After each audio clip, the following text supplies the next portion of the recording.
You will hear a number of different recordings, and you will have to answer questions on what you hear. There will be time for you to read the instructions and questions, and you will have a chance to check your work. All the recordings will be played once only. The test is in 4 sections.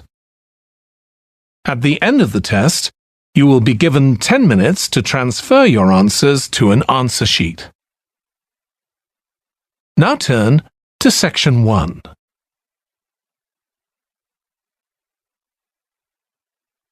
Section 1. You will hear a phone conversation between Alex, an employee at a company called JPNW, and Martha, who wants to work as a trainee at the company. First, you have some time to look at questions 1 to 7.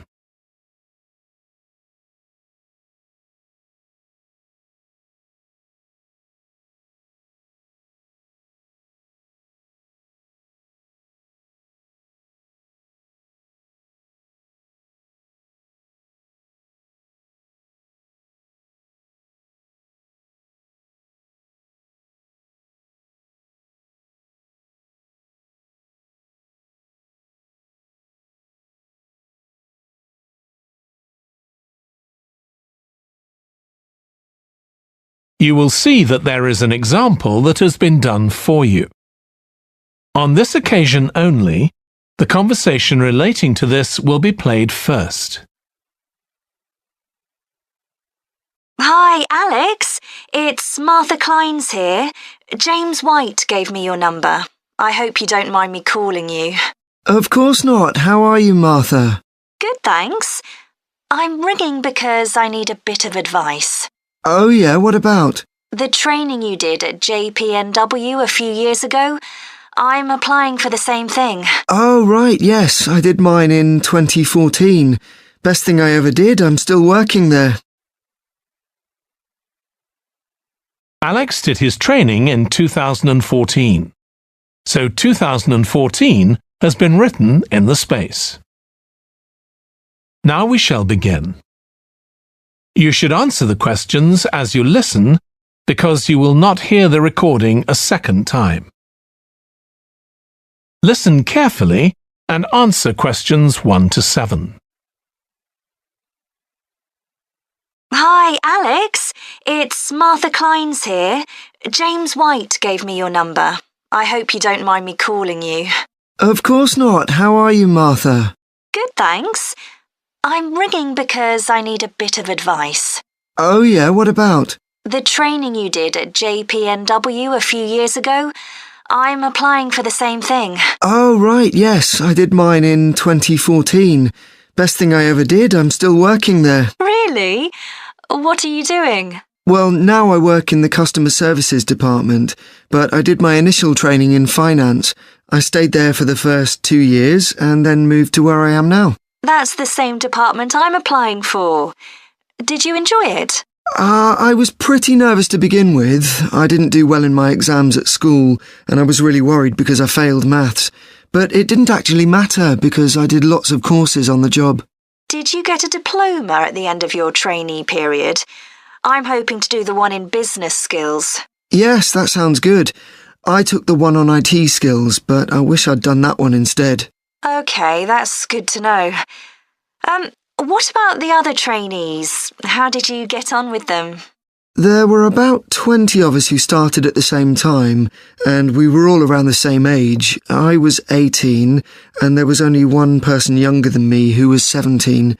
The rest were between 18 and 20. I made some good friends. I've heard lots of good things about the training at JPNW. It seems like there are a lot of opportunities there. Yeah, definitely. Because of its size, you can work in loads of different areas within the organisation. What about pay?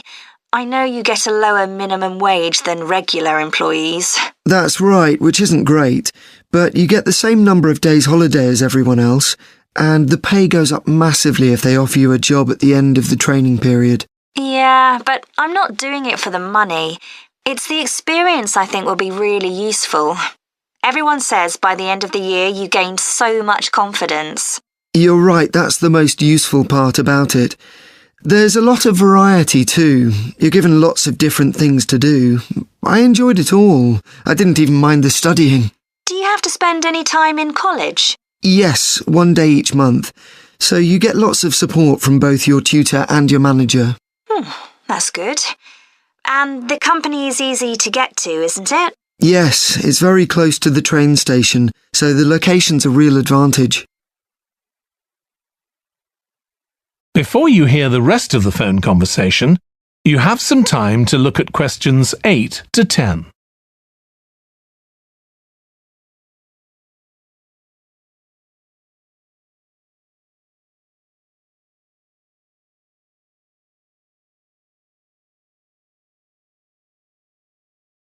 Now listen and answer questions 8 to 10. Have you got a date for your interview yet? Yes, it's on the 23rd of this month. So long as you're well prepared, there's nothing to worry about. Everyone's very friendly. I am not sure what I should wear. What do you think? Nothing too casual, like jeans, for example. If you've got a nice jacket, wear that with a skirt or trousers. OK, thanks. Any other tips? Well, I know it's really obvious, but arrive in plenty of time. They hate people who are late. So make sure you know exactly where you have to get to. And one other useful piece of advice my manager told me before I had the interview for this job is to smile, even if you feel terrified. It makes people respond better to you. I'll have to practice doing that in the mirror. Yeah, well, good luck. Let me know if you need any more information. Thanks very much. That is the end of section 1. You now have half a minute to check your answers.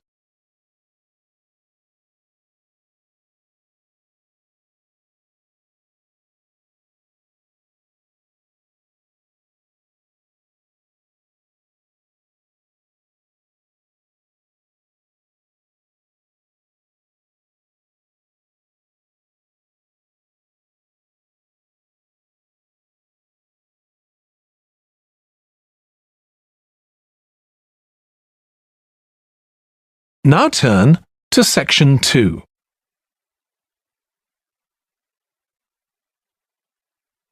Section 2. You will hear a woman called Annie, who works at the Snow Centre in New Zealand, welcoming a group of visitors to the centre. First, you have some time to look at questions 11 to 16.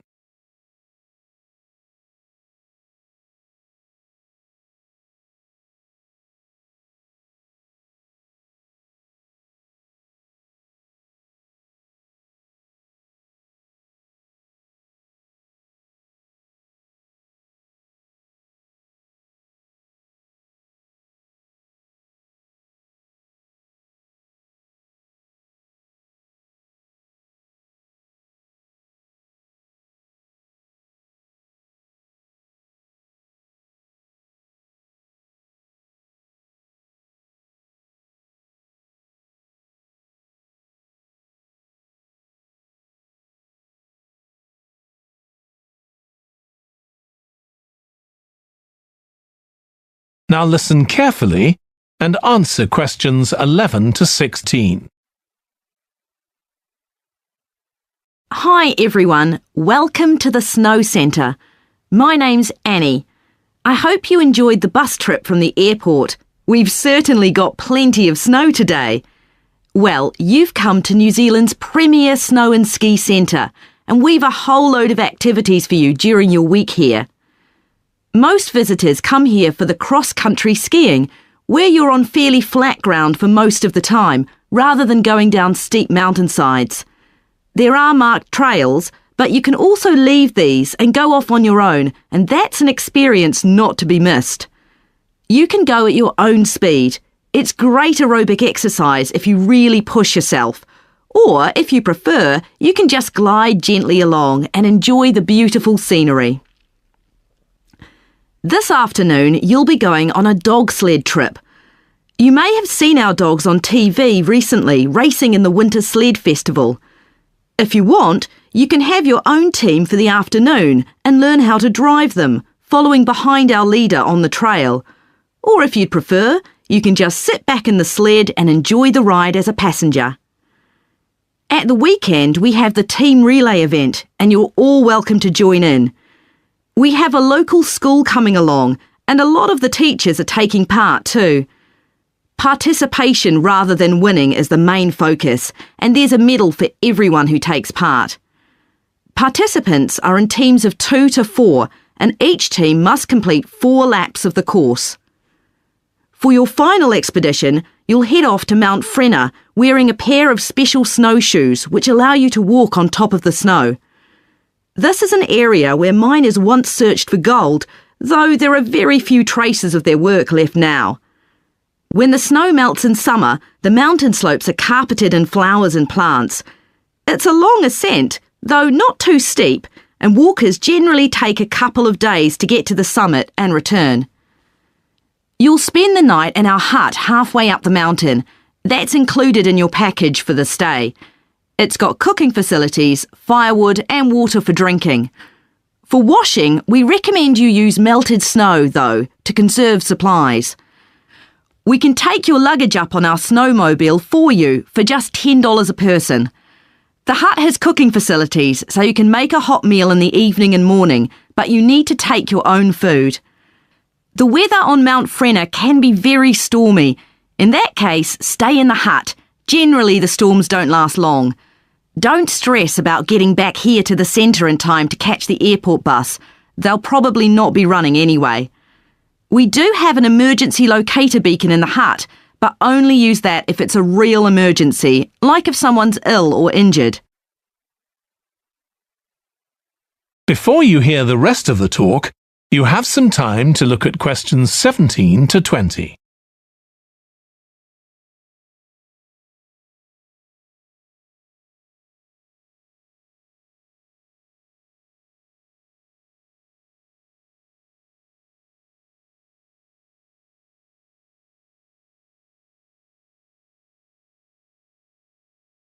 Now listen and answer questions 17 to 20. Now, let me tell you something about the different ski trails you can follow during your stay here. Highland Trail's directly accessible from where we are now. This trail's been designed to give first-timers an experience they'll enjoy regardless of their age or skill, but it's also ideal for experts to practice their technique. Then there's Pine Trail. If you're nervous about skiing, leave this one to the experts. You follow a steep valley looking right down on the river below. Scary! But if you've fully mastered the techniques needed for hills, it's great fun. Stony Trail's a good choice once you've got a general idea of the basics. There are 1 or 2 tricky sections, but nothing too challenging. There's a shelter halfway where you can sit and take a break and enjoy the afternoon sunshine. And finally, Losers Trail. This starts off following a gentle river valley, but the last part is quite exposed, so the snow conditions can be challenging. If it's snowing or windy, check with us before you set out to make sure the trail's open that day. Right, so now if you'd like to follow me, we'll get started. That is the end of section 2. You now have half a minute to check your answers.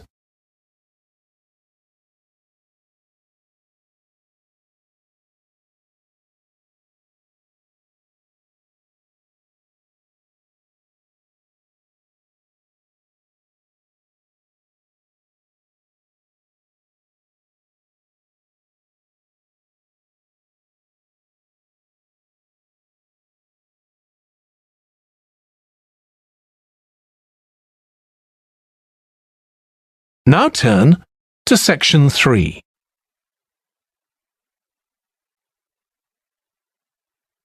Section 3. You will hear 2 students called Jack and Alice discussing food labels that give information on the nutritional value of foods. First, you have some time to look at questions 21 to 26.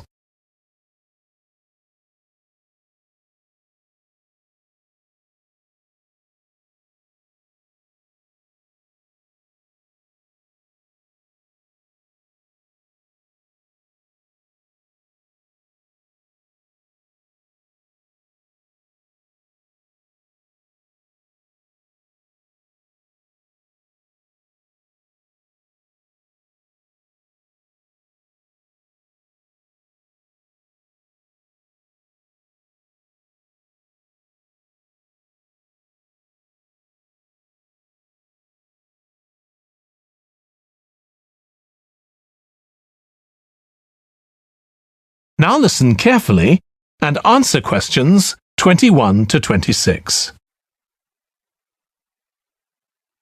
I still got loads to do for our report on nutritional food labels. Me too. What did you learn from doing the project about your own shopping habits? Well, I've always had to check labels for traces of peanuts in everything I eat because of my allergy. But beyond that, I've never really been concerned enough to check how healthy a product is. This project has actually taught me to read the labels much more carefully. I tended to believe claims on packaging, like low in fat. But I now realise that the healthy yoghurt I've bought for years is full of sugar, and that it's actually quite high in calories. Ready meals are the worst. Comparing the labels on supermarket pizzas was a real eye-opener. Did you have any idea how many calories they contain? I was amazed.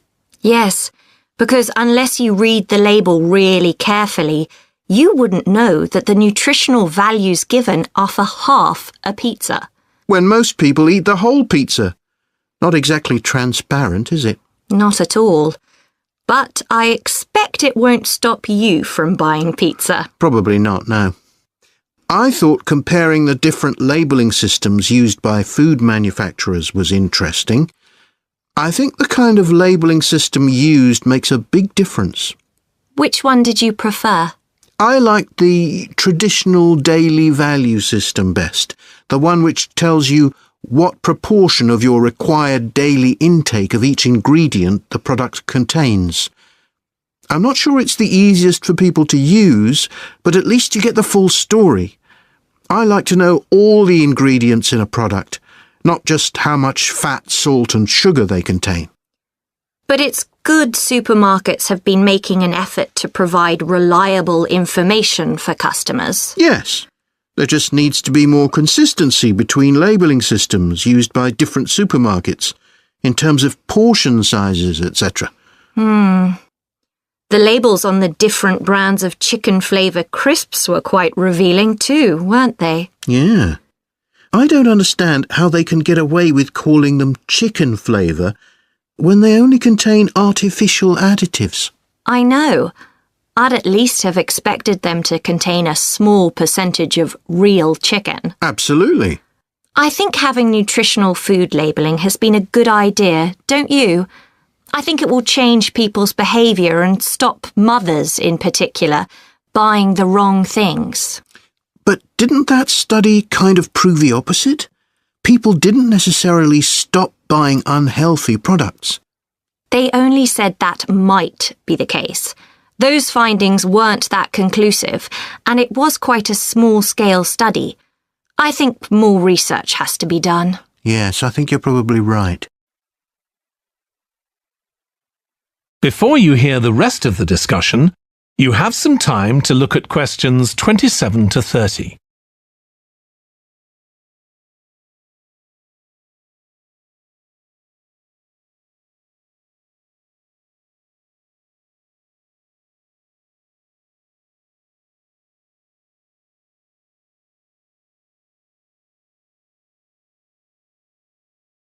Now listen and answer questions 27 to 30.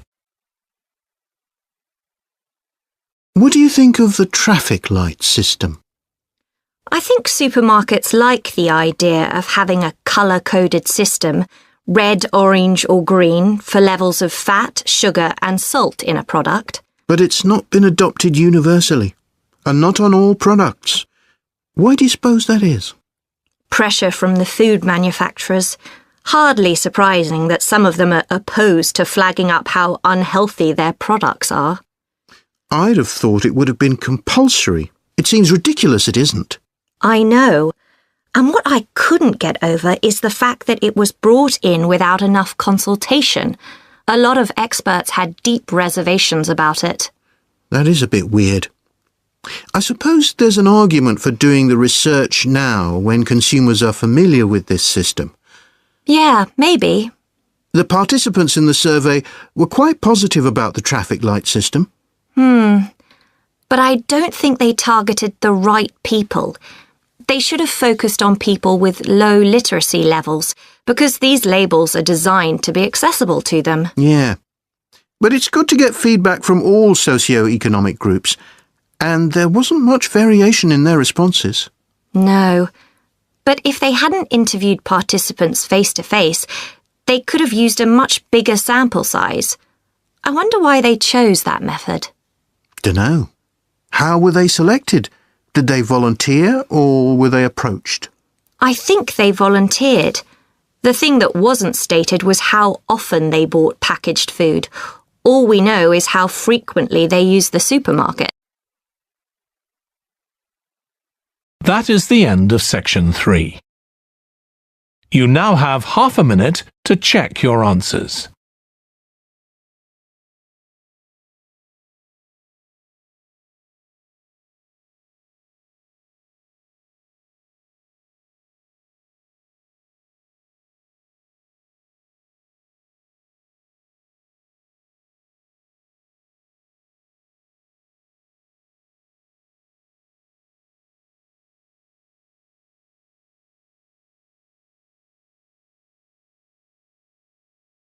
Now turn to section 4.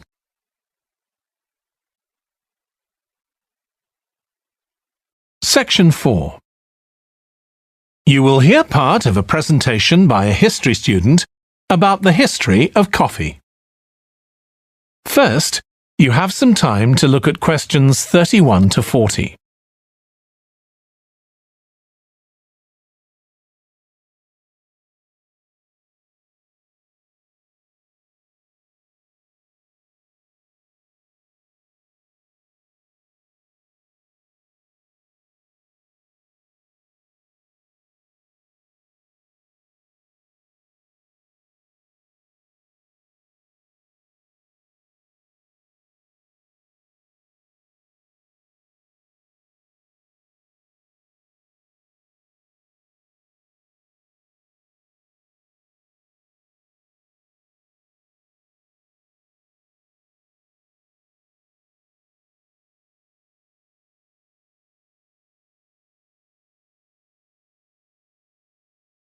Now listen carefully and answer questions 31 to 40.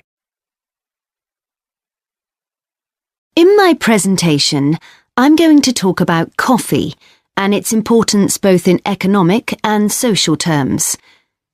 We think it was first drunk in the Arab world, but there's hardly any documentary evidence of it before the 1500s, although of course that doesn't mean that people didn't know about it before then.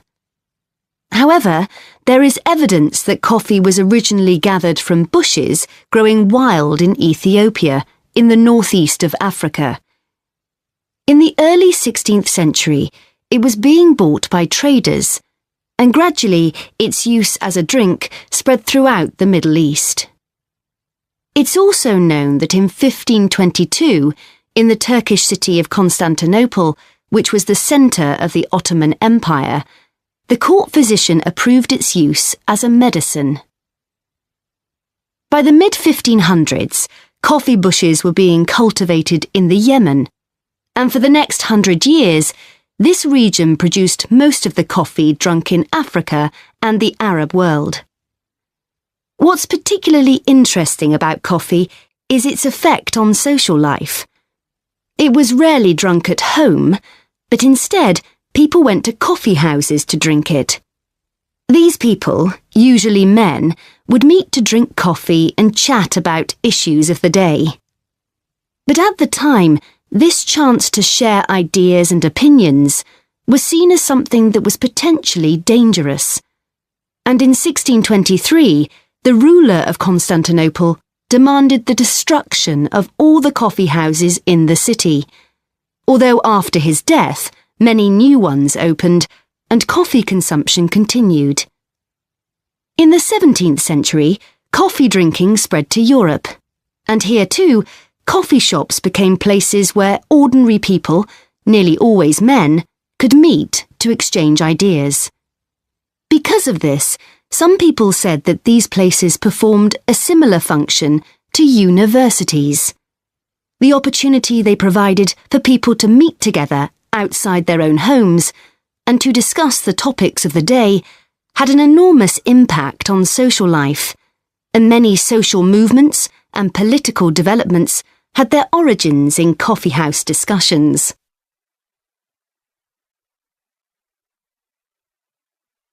In the late 1600s, the Yemeni monopoly on coffee production broke down, and coffee production started to spread around the world, helped by European colonization. Europeans set up coffee plantations in Indonesia and the Caribbean, and production of coffee in the colonies skyrocketed. Different types of coffee were produced in different areas, and it's interesting that the names given to these different types, like Mocha or Java coffee, were often taken from the port they were shipped to Europe from. But if you look at the labour system in the different colonies, there were some significant differences. In Brazil and the various Caribbean colonies, coffee was grown in huge plantations, and the workers there were almost all slaves. But this wasn't the same in all colonies. For example, in Java, which had been colonised by the Dutch, the peasants grew coffee and passed a proportion of this on to the Dutch, so it was used as a means of taxation. But whatever system was used, under the European powers of the 18th century, coffee production was very closely linked to colonisation. Coffee was grown in ever-increasing quantities to satisfy the growing demand from Europe, and it became nearly as important as sugar production, which was grown under very similar conditions. However, coffee prices were not yet low enough for people to drink it regularly at home, so most coffee consumption still took place in public coffee houses, and it still remained something of a luxury item. In Britain, however, a new drink was introduced from China and started to become popular, gradually taking over from coffee, although at first it was so expensive that only the upper classes could afford it. This was tea, and by the late 1700s it was being widely drunk. However, when the USA gained independence from Britain in 1776, they identified this drink with Britain, and coffee remained the preferred drink in the USA, as it still is today. So, by the early 19th century, coffee was already being widely produced and consumed. But during this century, production boomed, and coffee prices started to fall. This was partly because new types of transportation had been developed, which were cheaper and more efficient. So now, working people could afford to buy coffee. It wasn't just a drink for the middle classes. And this was at a time when large parts of Europe were starting to work in industries. And sometimes this meant their work didn't stop when it got dark. They might have to continue throughout the night. So the use of coffee as a stimulant became important. It wasn't just a drink people drank in the morning for breakfast. There were also changes in cultivation. That is the end of section 4. You now have half a minute to check your answers.